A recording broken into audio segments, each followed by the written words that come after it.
Exopolitics Today with Dr. Michael Salla, your source for the uncensored truth regarding the human, extraterrestrial, global, and political agenda. Click the like button and subscribe to this channel. And now, here's Dr. Michael Salla. It's my great pleasure to introduce my good friend Alex Collier, who has been working in the exopolitics field for 30 years. He began in 1991 sharing his experiences with the and really was the first break ground on so many issues concerning extraterrestrial life, both positive and negatives, what they've been doing on the planet. So it really is with great pleasure I introduce and welcome Alex to Exopolitics Today. Well, thank you, Michael. It's an honor and a privilege for me to be speaking to you, the legend. And I'm so grateful that we've known each other for many years, and I'm amazed we've never done one of these one-on-one. I just that totally got away from me. Yeah, we've done conferences together. We've been on the road together. We never actually did an interview together. So it really has been a long time, and it really is quite an achievement to be 30 years in this field and to still have enthusiasm for what is happening. So what's your secret? How do you kind of keep that enthusiasm or interest in just keeping at it and keep sharing what you know, what the Andromedans have been telling you about what's happening today? Well, I mean, there have been a lot of times I wanted to walk away. That's not a secret. And I think it was just, having been with another race and been in their presence, and then to look back at us and to have them point out to me the potential of all of our humanity and how we have been blocked and sabotaged and manipulated all along the way to keep us in this little box, so that this mixed group of beings could control us and manipulate us. And as I began to learn about our genetic history, Michael, there was just a point where I was just like, these SOBs can't win. We just can't allow them to win. And, I did some lectures starting out on VHSs, and I mean, it's been an extraordinary journey, frankly, peaks and valleys. And I think what really helped me was I stopped reading what other people thought in the comments. And then I just stopped rewatching my lectures. So when I adopted the one and done, what that did was I just let it go. And then I just moved on. And because I was made to promise not to turn this into a business, there was a part of me that was free to remain detached. Not necessarily emotionally, because I'm a member of humanity. I have a vested interest in this. I'm a parent. I have a vested interest in this. But it wasn't about selling products, t-shirts, hats, coffee cups. It wasn't about any of that. It was just about, my job was just to share the information. And once I shared it, I could move on. And I would do that year after year after year and not even think about it. I found it interesting that about 4 years ago, all of the information that I had been sharing suddenly was becoming relevant. And it was only then that I realized that we were way ahead of our time with the information and the things we were sharing. And, a year and a half ago, I was ready to just say, I'm done. I'm just done. No mas, no more. And then, some people suggested I do a webinar. And I had no idea if it would work, no idea at all. And I didn't even know if the information would be relevant because, you know, I wasn't following it. I wasn't tracking anything. And, you know, here we are. And now it's like I feel like the information's fully in the game. Everything that's going on around us, the deep state, the regressive aliens, the underground bases, the moon and Mars, all of that has now come into play. The Anunnaki, all the things that we've talked about over the years, or I've talked about over the years, it's now suddenly all in play, and it's amazing, and it's gratifying to you know, after all this time, begin to see things being validated. Because, you know, and I'm sure you've had these in your most quiet moments, you're like, you know, what am I doing here? You know, where am I actually going with this? Is humanity even ready to hear this? And I think enough people are that it's triggered the awakening. And when you see that the universe is now with its actions supporting the awakening, supporting the evolution of humanity and maybe in shifts in frequency and dimensions. Yeah, that gets me really excited. When God is directly involved and you can see it, yeah, I get really excited about that. Because we're so much more than we've been led to believe. You know, me as well as everyone, we're all so much more. And, you know, we deserve to know about all that. Mm-hmm. Well, I know you've done an incredible amount of work over the years to educate people on many of those topics that you mentioned. But one of the things that I remember early on was, you know, you referring to humanity as genetic royalty, you know, because a lot of people were talking about humanity as being exploited and created by different ET races as slave workers and so forth. But yeah, your perspective from the Andromedans was that no, we actually are genetic royalty, that somehow this hodgepodge of different ET races, and you were the first to talk about 22 different ET races making up our genetic background, our history, yeah. that actually gives us some unique abilities to manifest a higher consciousness that you talked about as the Patal. So, you know, well, why is that relevant today? Well, that's a great question. Thank you. The 22 different races have themselves remarkable histories and stories to tell. And because of the different frequencies and genetic background, this allowed higher dimensional spirits, souls, to actually come in and incarnate into our physicality.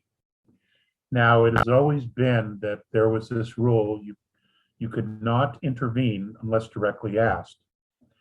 Well, by keeping us blind, deaf, and stupid, we didn't know to ask. We would ask Creator, but you know, many of our concepts about what God actually is and what it represents, they've been altered as well.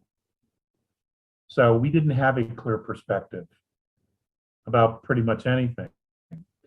But the fact that we were this vast genetic pool, this allowed spiritual soul beings, soul groups from 4th dimension, 5th dimension, 6th, 7th, 8th, 9th, 10th, and 11th to actually fall down into time and incarnate into human physicality because of the genetics, all the different genetics.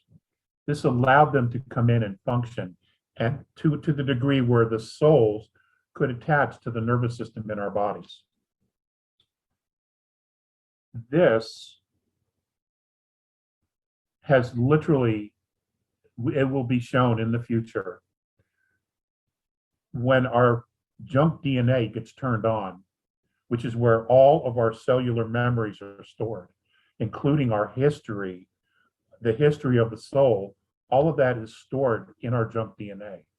When those get turned on, what we're going to realize is that we are a race of avatars.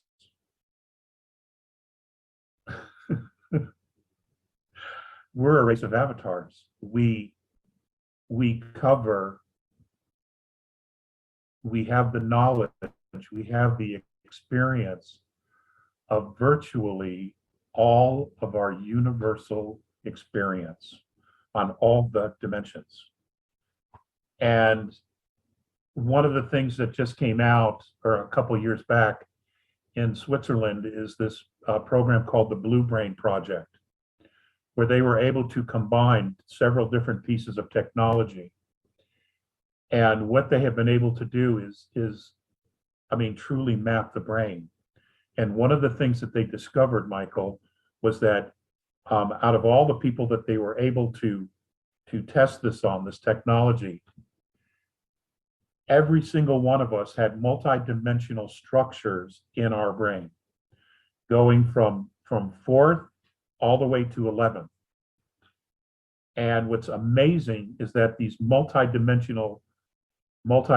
these structures were on, they were turned on. They could see activity, which means that whether we're aware of it or not, our experience is being communicated to other soul groups in other dimensions. So we're live. Everybody's watching this movement. And as insignificant as this might seem to those of us here or those who are not awake, what happens here greatly affects not only 4th and 5th dimension, Michael, but it affects the entire universe. The entire universe. And we are square in the middle of it, which is why, and you probably remember this expression that the ace said, that many of us had to come back in time to right a terrible wrong. That's because at some point in the past, we tried to make this jump and we weren't able to do it. And the only piece to that not happening is because they weren't able to merge the two timelines, the last two timelines. They weren't able to merge them. So it didn't click, it didn't happen. So whatever they did, they now came back. Many of us have agreed to come back, and now we're on a single timeline. And that single timeline is taking us to where we need to be.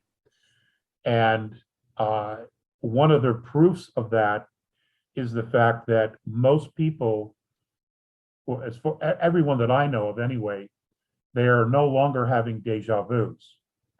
And the reason we were having deja vus is because we were jumping, our consciousness was jumping from two different timelines. So we might relive something here, and then it would happen here, and we'd have the deja vu. Well, no one's having deja vu anymore, okay, because we're on a single timeline. Everything on this timeline, we are creating here and now, from this moment on forward for the first time. And we're also getting all of this assistance from the universe, from many different extraterrestrial races, benevolent races. And the regressives, they are running and ducking for cover, but there's nowhere for them to go. They simply cannot escape the fact that the universe is raising its entire frequency. 5th will move to 6, 6th will move to 7, 7th will move to 8. We're going to go from 4, we're going to go from 3. Well, we're actually part of, many of us consciously are already in 4th, going to 4th and then to 5th. And in fact, the Earth herself has a placeholder there waiting for her to make the jump. I don't have a timeline, and I wouldn't trust the A's with their timeline because they don't know how to tell time in our reality. They're really good about the facts, but they just can't tell time. And most of the other races have a difficult time with it because this is not a timeline. This is event-based reality that we're creating. So it happens when it happens. So this single timeline that we're on now, I mean, that's very different to, and I'm assuming you're talking about Atlantis, that Atlantis couldn't work it out, that they had the two timelines, and at the end, the whole thing fell apart. And many it of us imploded on top of each other. Okay. The timelines imploded on top of each other. All right, and many of us are kind of like returning Atlanteans or starseeds that are here this time around to help the transition from 3D to 4D and so forth move forward smoothly. So what do you think is happening right now that has made this single timeline possible?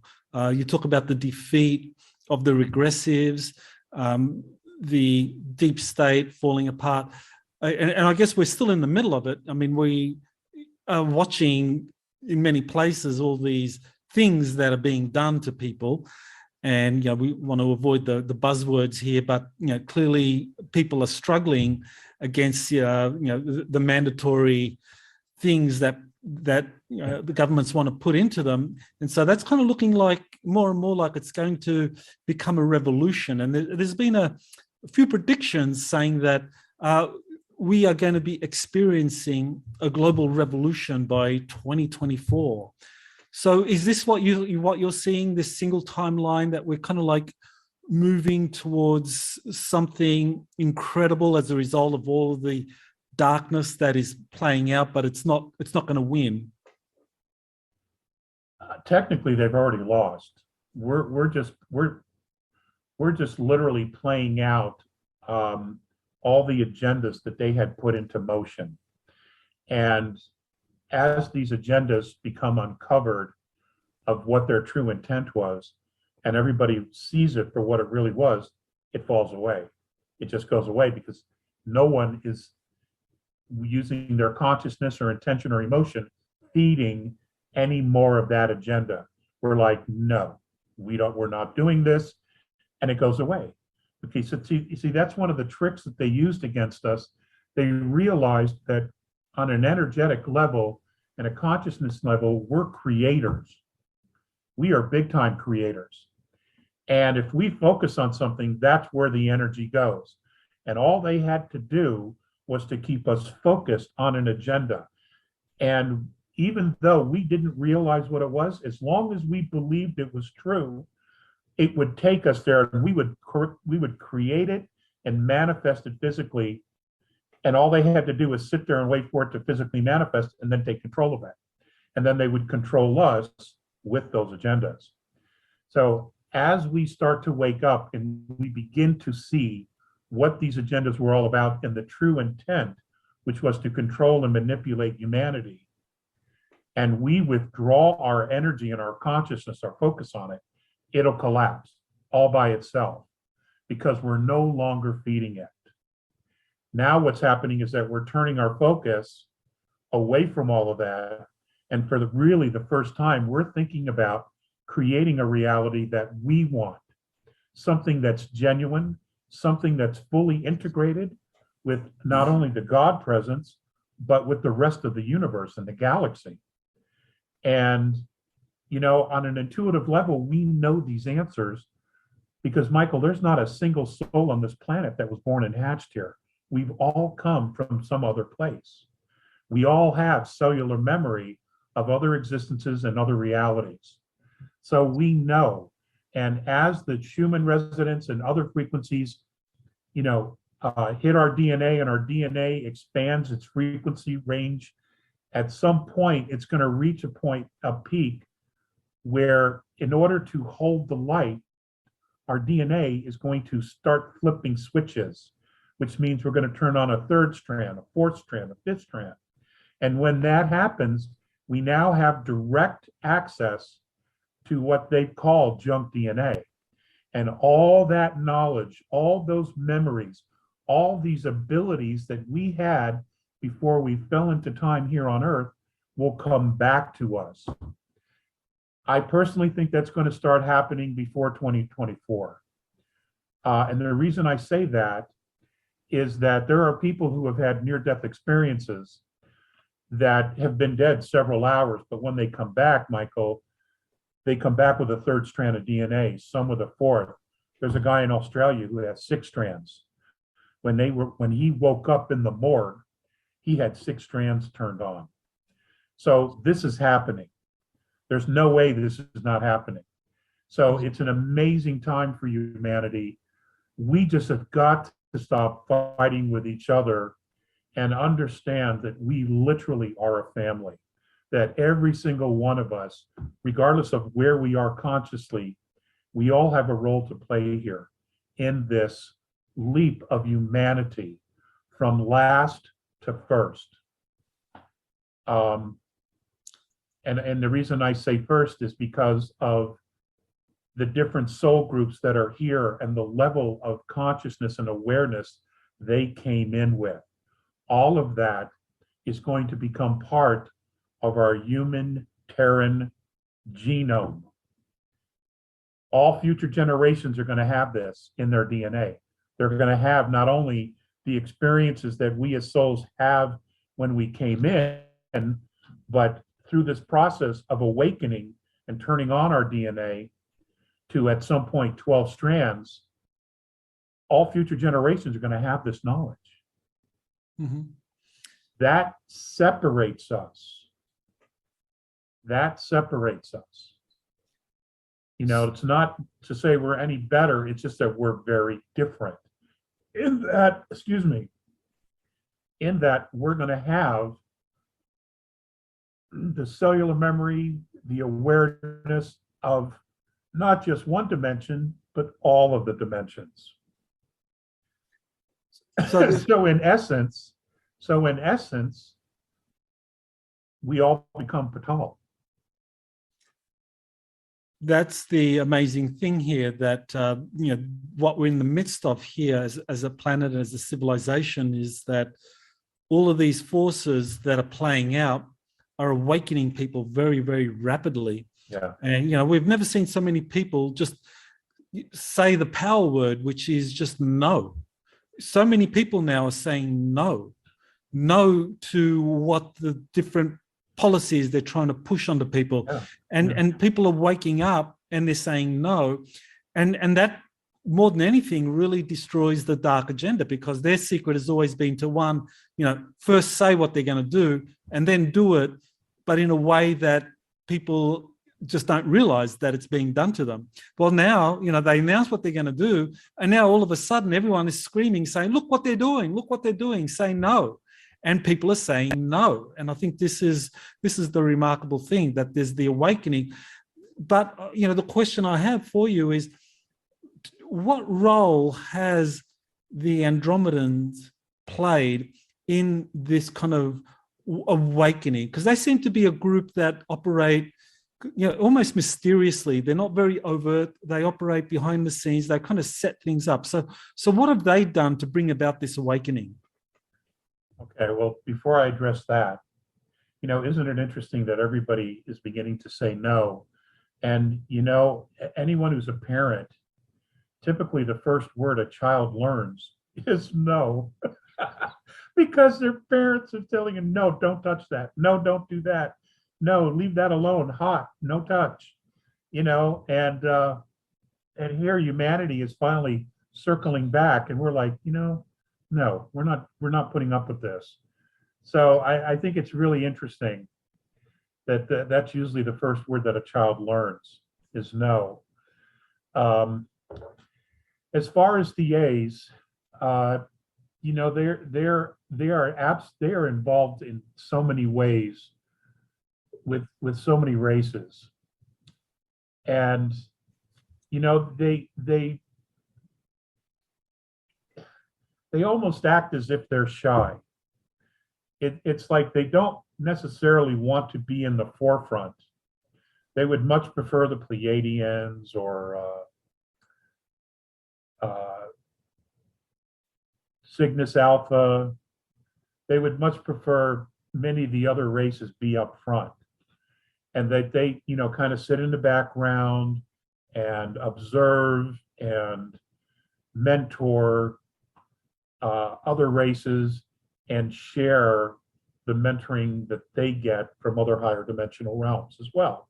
So what they do is they push forward that knowledge, not only to their own, but to other races. And I've talked about this in the past. It's called the law of consistency, where everything that they are and they know, they share with everyone so that everyone is exactly in the same place.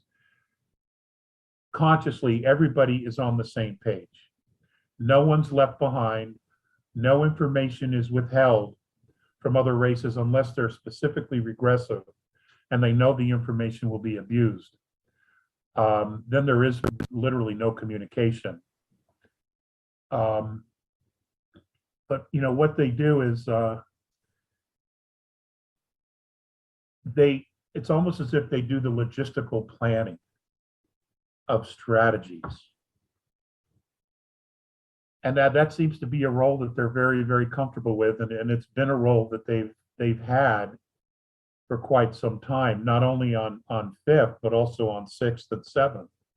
The conscious physical life forms on those dimensions, they do exactly the same thing, a very similar thing.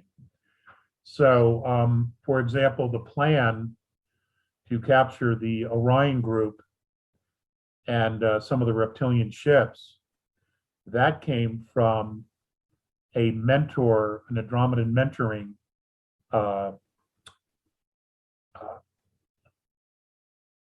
group on sixth. And the plan was that what they did was they mapped out, going back 1,500 years, all the places, all the movements of the Orion group. And then what they did was they took those years and they mapped out every single location. And then what they decided to do was, okay, we're going to enlist third, fourth, fifth density space star nations. And what they did was they put someone at every single one of those locations, and there were over 50,000 very specific locations in our area of the galaxy.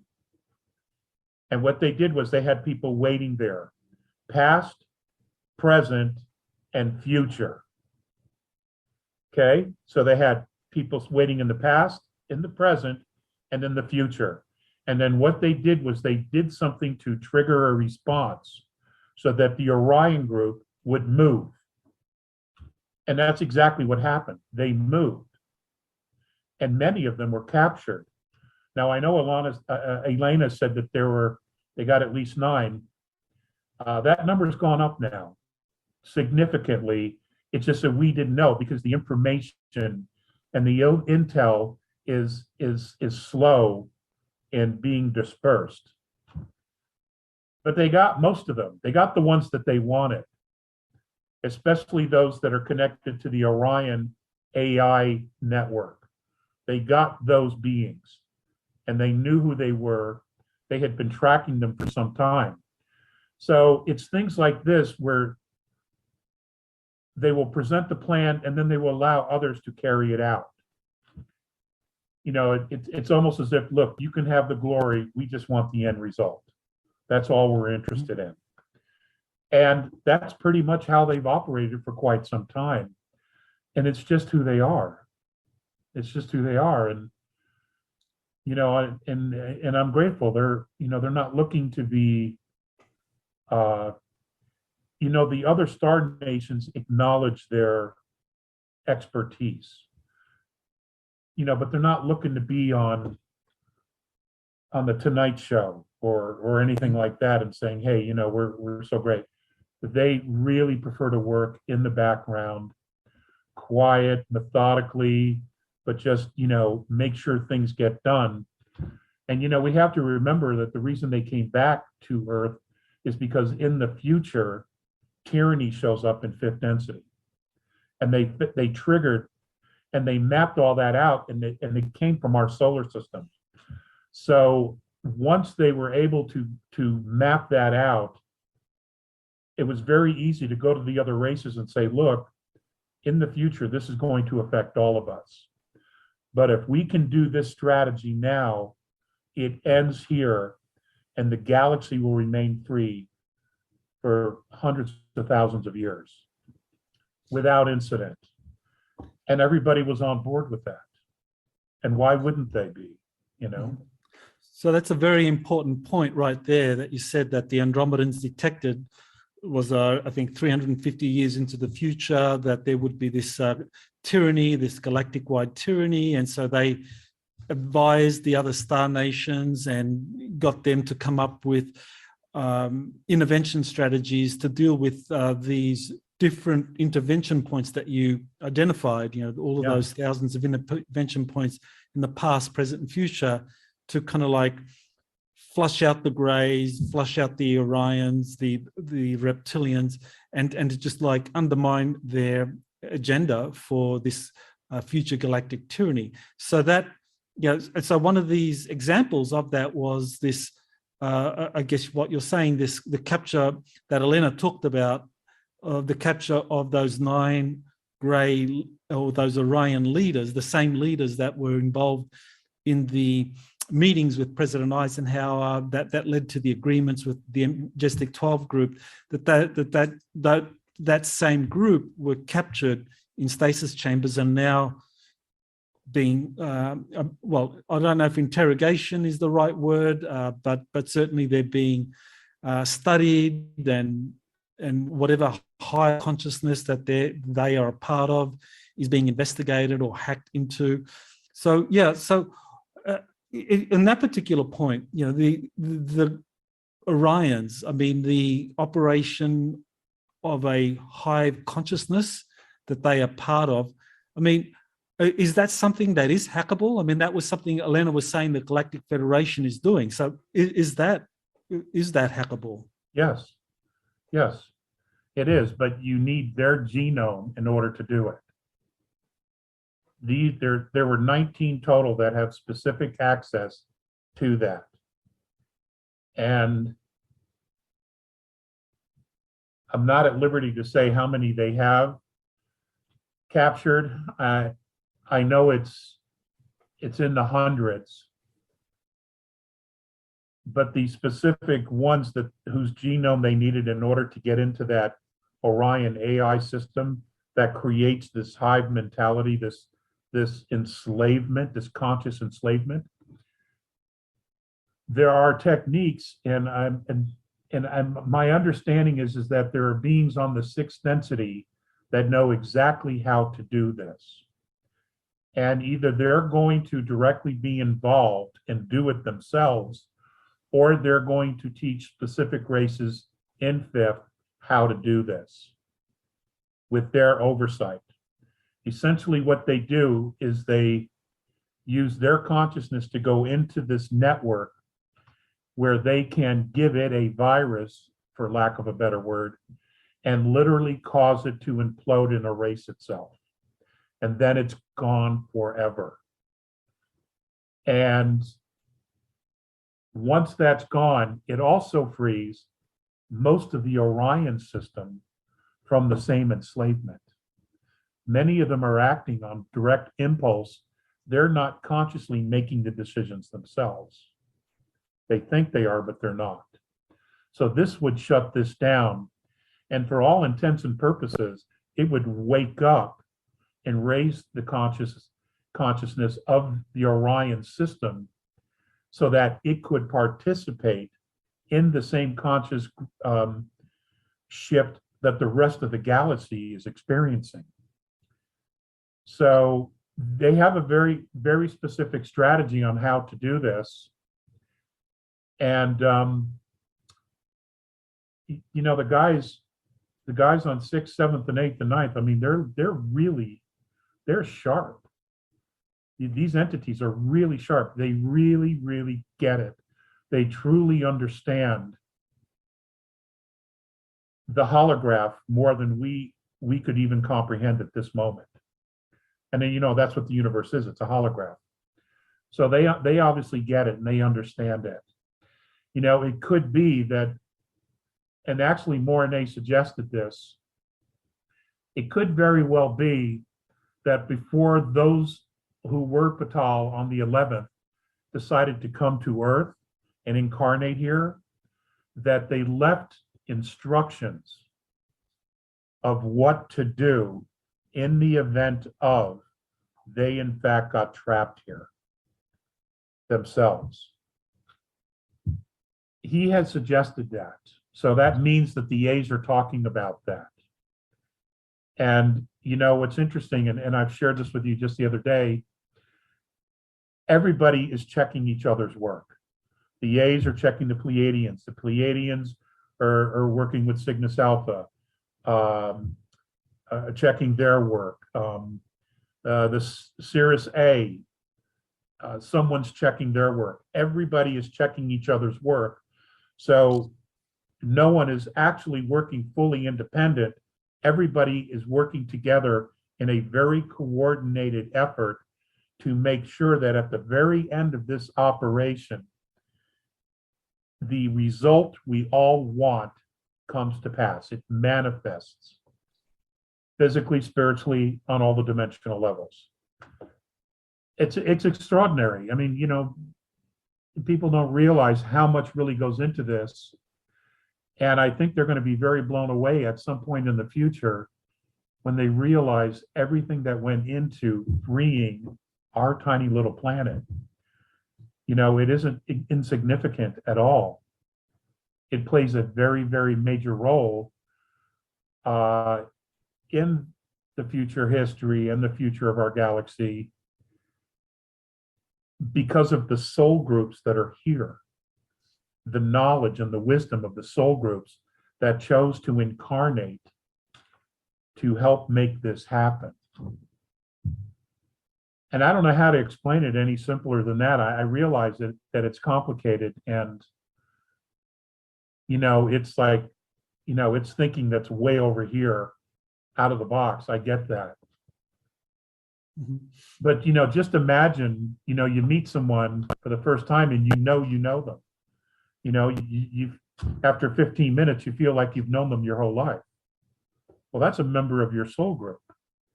You know, that's not an accident.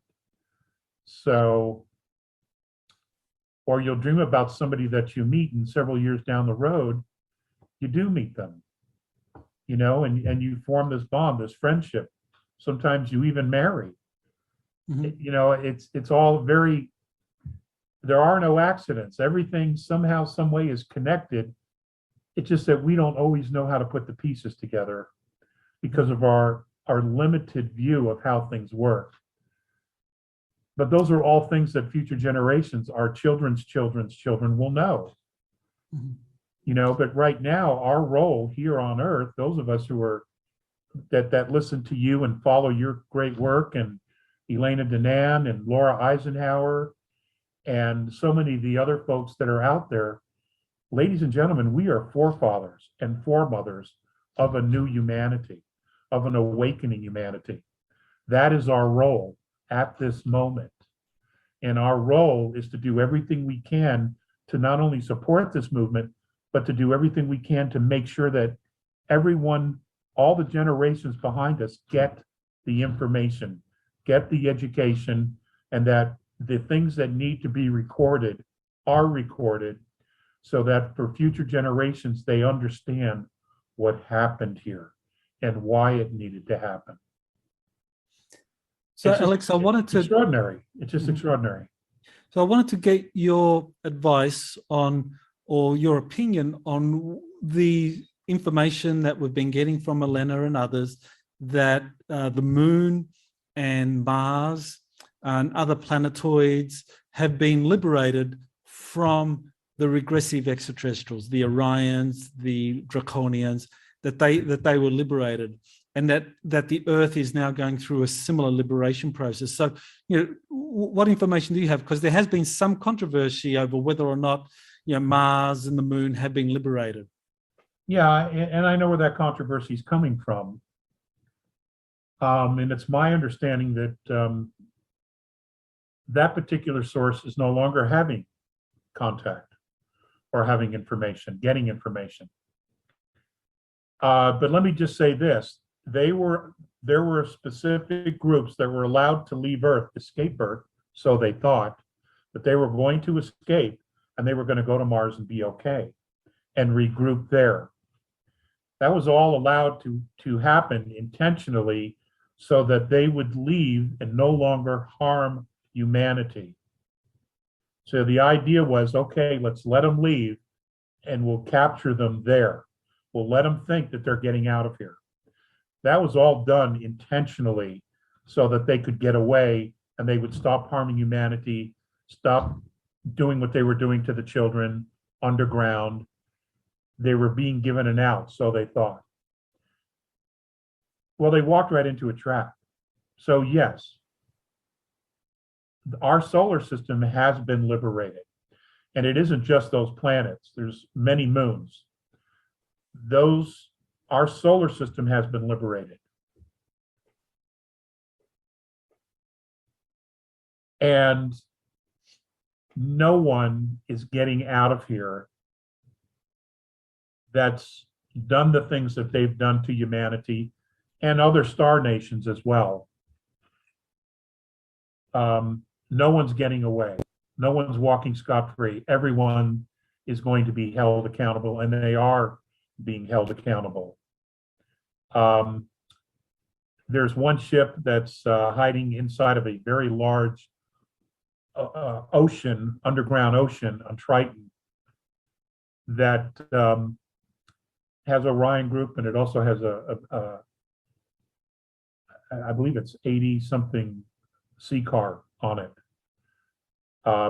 They hid there, hoping that at some point they would be able to move somewhere else. But they're not going anywhere. So they're stuck. They're basically trapped inside their ship. They're not going anywhere.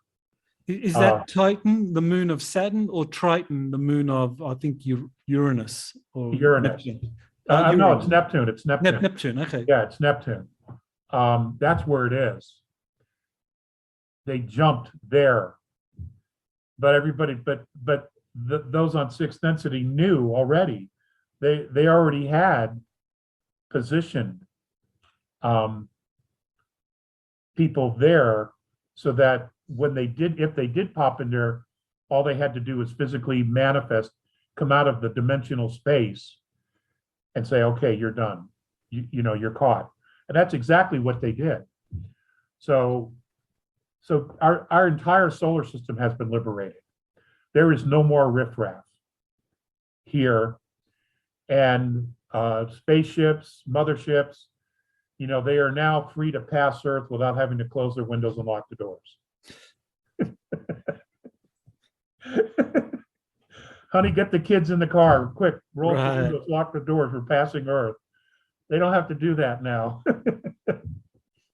Yeah, I always remember that incident you described when you were on the Andromedan mothership, and some of the Andromedan kids came by, and they kind of like were very frightened of you because Earth had such a terrible reputation. Oh my God, yes, yes. A perpetual war zone. Mm-hmm. Yeah, perpetual war zone. So what's happening on Ganymede? Because Elena has said that she's gone to Ganymede, I think twice now. The first time she met with the Intergalactic Confederation, and the second time she met with the Council of Nine, if I'm correct, if there were two visits. So what do you know of those two groups, the Intergalactic Confederation and the Council of Nine? What do you know of them? I don't know that much. She's really the authority on that. The Ganymede has always been a meeting place. The surface and the interior of the moon, technically it's a planet, were designed for such meetings and to be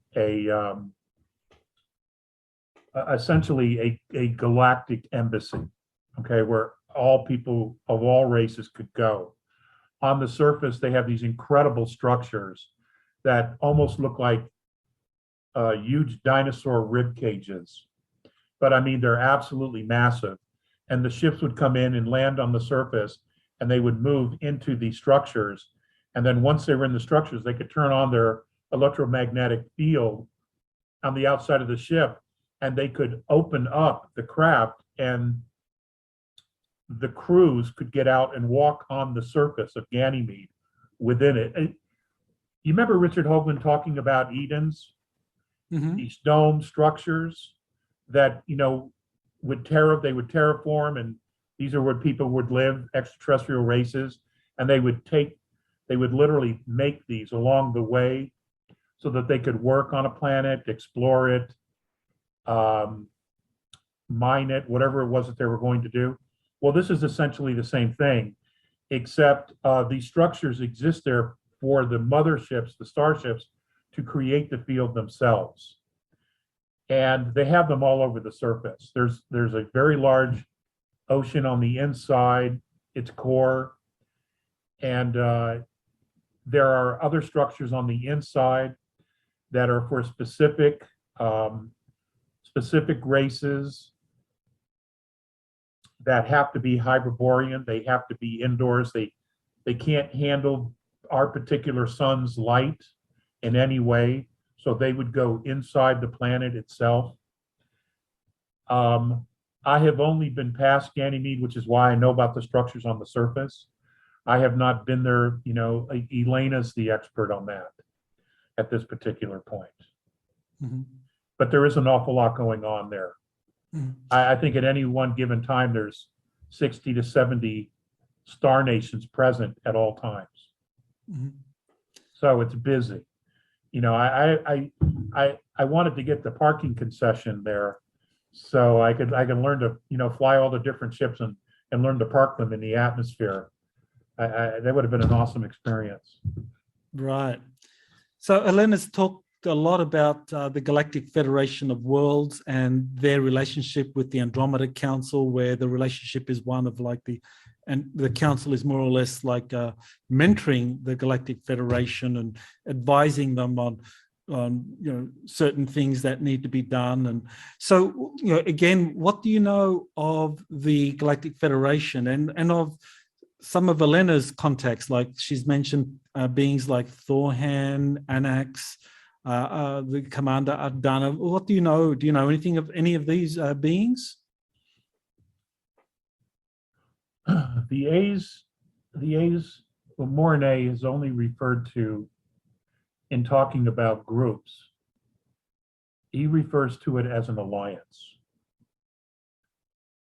I know that the Federation is out there. Maybe it's a coalition of different star nations, but he's always referred to all of them as an alliance.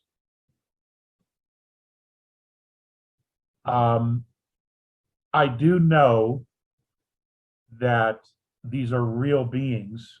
They do exist.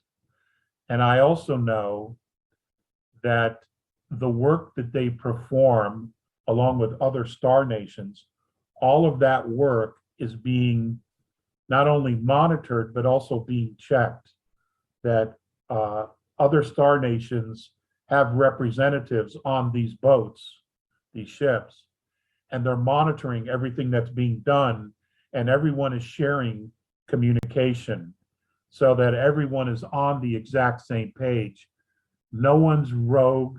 No one's going to do something because they think it's a good idea. Everything is checked. Everything is cleared. Everything is done in coordination with the entire focus on the end result, which is completely liberating. All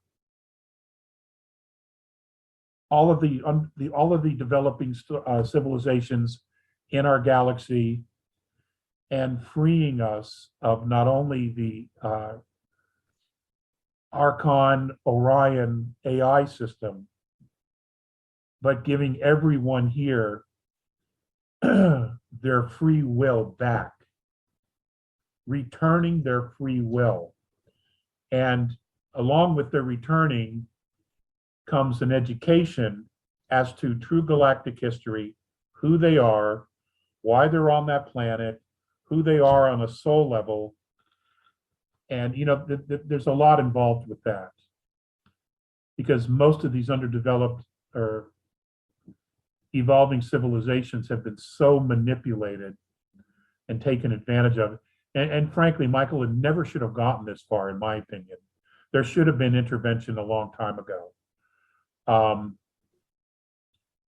But now it's happening. Now it's here, and I think they need to revise their. And frankly, they're going to have these discussions.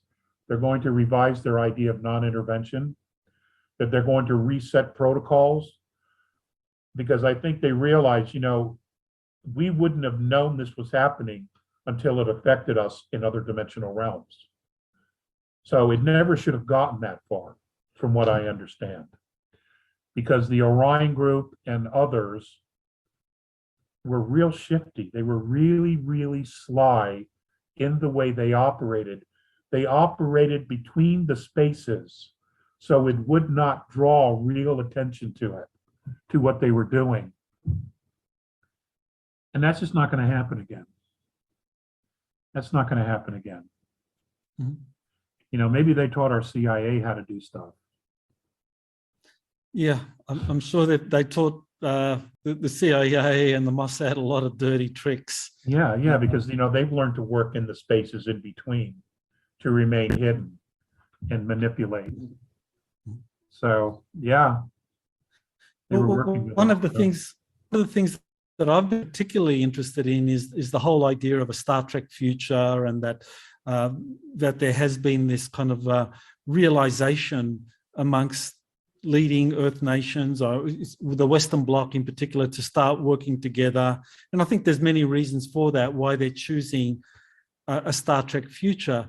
But what intrigues me is the idea that that Star Trek itself was something that was seeded in the past as not just a cute idea that could be marketed for the film and television industry, but in fact that Star Trek, as it was originally presented by Gene Roddenberry, was connected to this future that we're moving towards, where we are going to be joining the Galactic Federation, working with groups like the Andromeda Council. So, what do you know of that? Gene Roddenberry and the Star Trek, is that all just kind of like creative fiction, or is this part of this kind of multi-pronged plan that the Andromeda Council hatched and has been working with different ET groups to manifest?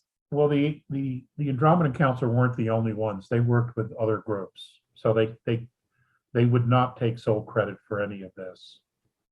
That's number one. Number two, if you will go back to 54, when the first meetings happened with Eisenhower at Murdoch Air Force Base, now known as Edwards, and he walked away and said, "No, I'm not going to do this." And then MJ-12 literally forged his signature and created this nightmare. If you will recall, there were others who said that our military had been warned prior to this meeting not to do this, that there was another group that had approached our military first. And some of those were from the Pleiades. Well, I want you to look at the idea that that particular group never terminated its relationship with some of our military personnel. Now, all we hear about is the Orion group and the treaty and it being broken right away. We hear the negative story. What we don't hear anything about is that there were military personnel there who knew this was an absolutely terrible idea. There was no way that this group was ever going to stay with the treaty terms or conditions, because they were thousands of years technologically more advanced than us. We had no way to implement restrictions against them. So it was a trap. But there was a group in our military that wanted the technology. And what they got was their throwaway stuff. They got the Orion group's trash. That's what we got. But that was 400 or 500 years more advanced than what we were using. But nonetheless, it was trash to them. But there were other members that were part of that group that moved away and continued to maintain a positive relationship with others. We don't hear about that. And we will, at some point in the future, hear about that other races were interacting, Val Thor from Venus and others. That was the positive piece. We hear about Val, but we don't hear about the other races that were also involved.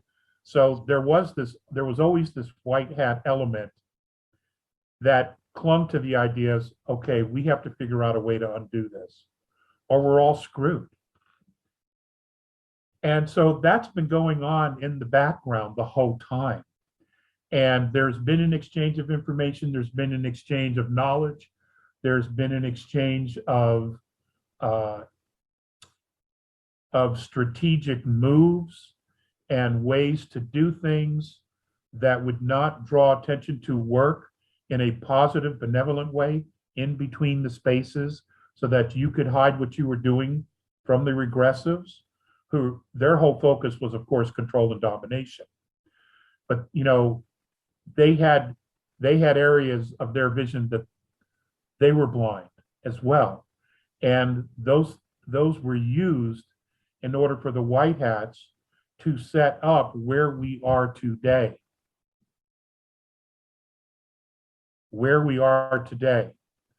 So as soon as the Orion group implemented their plan,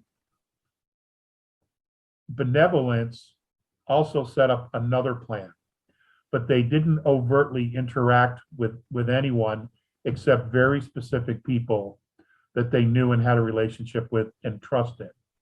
So they were working as well with us, with our militaries, and then our militaries were talking to other militaries about ways to not only push back, but to limit the speed in which the Orion group was rolling out their control and domination, in creating the matrix, literally entrapping all of us. So they had a way to slow it down. And then at some point, we began to position ourselves, the white hats in any way, to position themselves that at one point there would be this moment where every system that the regressives had would be vulnerable with one specific chess move. One strategic move would take down everything that they had done. And they were planning for this moment. And Michael, we're living in that moment.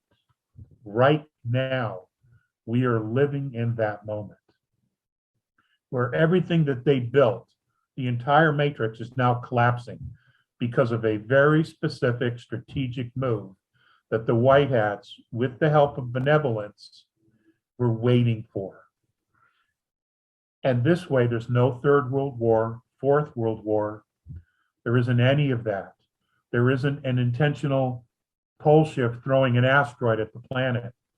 There is no real, genuine biological attack on humanity. None of those things are happening because of the ability of the white hats to position themselves for this strategic moment. And we are now living in that moment. And those are things that have been discussed. We've had that conversation offline before. Mm-hmm. So we really are kind of like moving into this positive timeline that those that talk about it. We are that we're on it.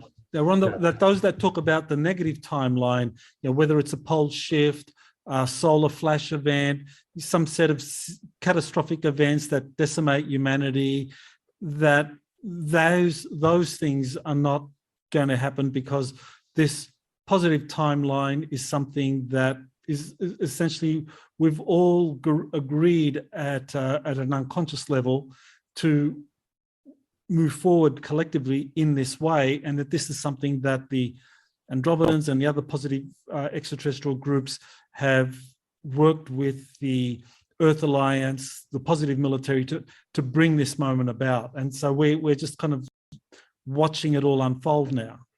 Yeah, that's exactly right. And while we're watching it unfold, we are going through shifts internally as well. Mm-hmm. And along with those shifts come the ability to see through the matrix, through the illusion that had been created all around us as to who and what we really are. There are several people that are talking about saying that Nibiru has already passed through us, and they make reference to a video which I can send to you that was taken in July of 2009 of a series of planets orbiting our sun, and they're not any of ours. But what's missing in that picture is, of course, the dwarf star. And the fact that they were all sitting around our sun, that's not how Nibiru comes through our system.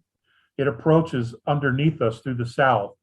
And then what it does is it comes up on the other side of the sun, and then it moves through us and passes out of our solar system north of us, above us.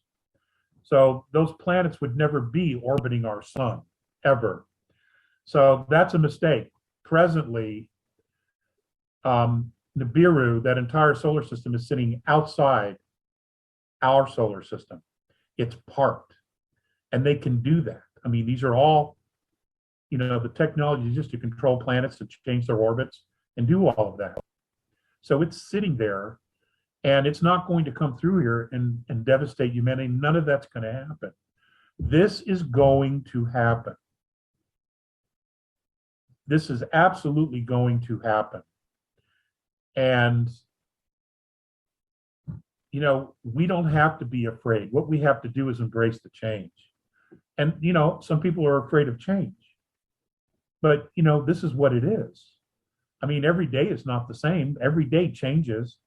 Your life changes even in little minuscule ways, but it's never the same day after day after day. Something's always different. So that's where humanity has to do. We have to realize that we're all in this together. We're all going to evolve together and move through this process together. And on the other end of this, we're all going to be best friends. Humanity will become a family because we've just been through something absolutely extraordinary. And we're the ones that are doing it. We're the ones who are doing it and have done it. So earlier I mentioned 2024 as a possible date for a global revolution, but you think it's going to happen a lot sooner than that. So it's happening now. Okay, it's happening now. So in July of next year, sometime in the first 3 weeks of July next year, we will get hit with the light from that supernova in Cygnus Alpha that exploded in the early 1600s. Okay, now the gamma rays have started to come. The gamma rays travel, twice the speed of light. So we're beginning to get those now, but the light itself will come through sometime in the first 3 weeks of 2022. And my understanding is that that band of light, as it moves through our solar system, we will not have a nighttime for 3 days. Not enough people are actually talking about that, in my opinion. So, maybe that's what everybody's referring to as the flash of light that turns everybody on. I don't know, but I know that's coming. And, that's July of next year is when that light passes through our solar system. So between now and July, because a lot of people are suffering, in some very challenging circumstances. So they're looking forward towards something to hope for. So, are we looking, say, July, when things are really going to start opening up, where all of a sudden it's clear that the deep state, the dark forces have been defeated, and it's like, we are now moving into something really wonderful? Well, things are already turning. things are already turning. We just don't see enough of it manifesting on the surface just yet. It's still all behind the scenes. It's very strategic. You know, humanity is sitting on the G, waiting on the O. And, you know, we're all ready for some change. And Michael, it's coming. It's just, I know it's hard to wait. You know, we're all trying to figure out how to pay our bills, how to buy groceries. Good Lord, the price of food. You know, there's just so many things. If you have a foreign car and it breaks down, you don't know if you're going to get parts for it, you know, because none of them are coming from overseas anymore. So it's a real challenge for all of us. Well, but you know, this is where humanity has to step forward. And you know, whenever there's a disaster somewhere, that tends to be where humanity is at its best. People come out of the woodwork to help each other. Well, this is one of those situations, except it's not a physical disaster, it's an emotional disaster, it's a spiritual disaster. Because, you know, these dark hats, you know, they put in motion this program to eliminate huge portions of the population on this planet. That was intentional. And that's all of us. You know, that ain't white, black, green, yellow. That's everybody. They didn't care. It was numbers. We want to take out all but 500 million. That's all of us. Well, guess what?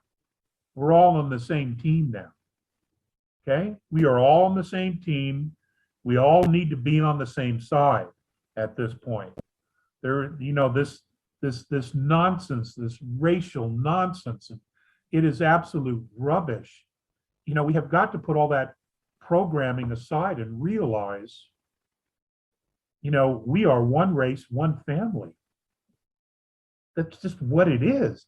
And you know what? That's how they see us out there. They don't look at us and say, he's an African American, he's an Armenian, he's a Russian. They never look at us that way. They look at us and see humanity. That's what they see. We're the only ones who don't see it. It's so frustrating. You know, and that's why a lot of times I'm up there and I'm like, guys, I'm good. I'll just go back with you. I don't need to come back. There's nothing here I need. And they're like, no, you can't do that. I'm like, why not? I'm good. I'm ready to go. You know, because, you know, when I'm with them, I see this shit really clear. And then you come back and it's just like, you know, you try to tell people and you're yelling into the wind because no one wants to hear it, or they haven't wanted to hear it. Well, maybe this will be one of those issues that helps unify humanity once they understand the big picture, that there's this exopolitical element to our lives, all of these different races out there, some very benevolent, others very oppressive, and so many others that are just kind of watching and observing, that once people start to appreciate all of that is real, maybe they can jump out of that kind of like, you know, that, you know, the narcissism of minor differences that Carl Jung talked about, and appreciate that, yeah, we are all one humanity. Well, I hope so. I mean, you know, when things continue to unfold the way they are, and at some point in the next 2 years, you know, 95% of the population's awake, you know, I would hope they would get it. Otherwise, you know, their IQ is that of a dinner plate. And I don't know what you do with that. Mm-hmm. You know, I mean, what do you do with that? So I don't know. I hope so. I mean, you know, all these resources from the galaxy are here to assist us. There's obviously a reason. There's obviously some value to us that they would expend all these resources to assist us. Well, we've been going for just over an hour, so I did want to kind of keep it to that. So where can people find out more about your webinars, and if they wanted to ask you questions, where do they go? We do this little webinar. We do 2 webinars and then a Q&A every month. You can go to alexcollier.org.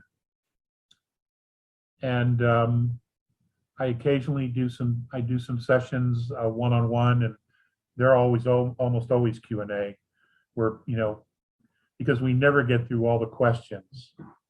So some people are sometimes interested in just, one-on-one rapid fire questions. So there's, I've tried to make myself more accessible. I haven't been in the past, and, there was a very good reason for that. I was just tired of all the bullshit. So, and now all of us in this field know that. So we've all been there. So, if you're interested, that's where it is. If not, there's many great people. Just, follow Michael Salla. He's the guy. He is the guy, and you're going to be so important. All these things that you do, Michael, are going to become historical documents. You need to know that. Well, thank you, Alex. That's I know, you've been doing this for 30 years, and, I look in awe at I listen to your lectures from 1993, 1994 occasionally. I know you've been putting them out on your YouTube channel, and it's just like, wow, you were talking about all this stuff then. And here we are, as though it's new, but you're discussing it then. So I'm just in awe at what, the information you were talking about since then, and that you've stayed in this field for 30 years. That's quite an amazing achievement. And now I really look forward to, you being honored for the work that you've done in awakening humanity. It's been awesome. And I think, people are going to really appreciate the body of work that you've put out. And, I'm happy that I've been able to make a contribution to that. Oh, your contribution is more significant than you know, and what you do from this point on will be absolutely remarkable. Thank you for those kind words. I really am not looking to be honored. I want everybody to get it, so that I can step away and, go live in a little cabin on a lake somewhere and just learn how to relax again. I want to hear my own frequency. That's what I want. Well, anyway, Michael, thank you. It's been wonderful, and please give all my love to Angelica. Okay, thank you. That was Alex Collier, the legend, and so very glad to have him. And hopefully he'll be able to. Hopefully he'll come back again. Aloha. Aloha. Take care. Bye-bye.